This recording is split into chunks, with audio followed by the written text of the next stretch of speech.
খুব সহজে ইজিভাবে একটা বিড়াল কীভাবে আঁকা যায়। প্রথমে এভাবে একটা লম্বা টান দিব, তারপরে ভির মতো রাখবো, এভাবে লাগলাম। তারপরে কী করবো, বিড়ালের কান দিই, দুইটা কান দিব।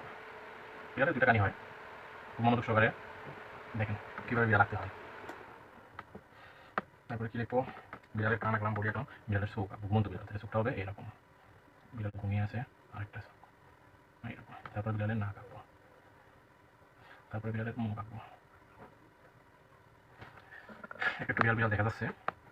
এখন বিড়ালের পা কি, হয়তো ঘুমন্ত বিড়াল, একটা পা দেখেন ভালো করে সবাই, বিড়ালের পা বিড়ালের কাছে, আরেকটা পা, বিড়ালের নখ, বিড়ালের শরীরের কিছু অংশ আঁকে।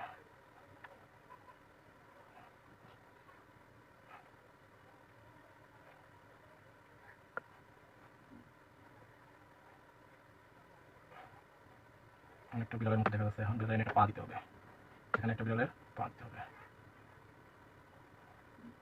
এটা ঘুমন্ত বিড়াল, এই বিড়ালের পা, বিড়ালের লেজ দিতে হবে,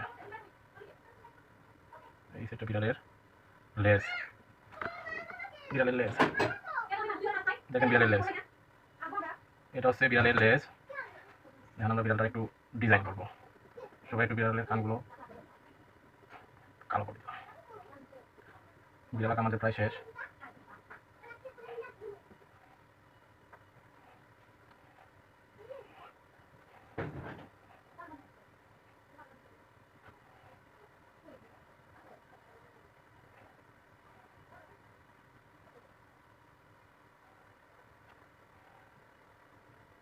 যদি আমরা রং পেন্সিল দিয়ে আর্ট করি তাহলে মনে হবো একদম বাস্তবে বিড়াল ঘুমিয়ে আছে, আর এটা একটু ঘাসের মতো মাটির মতো করে দিতাম, ভালো দেখা দিত আরও।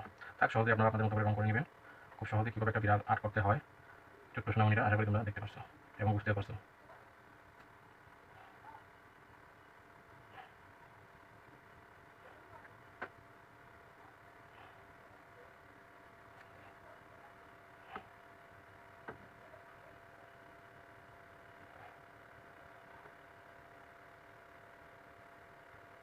ঘুমন্ত বিড়াল।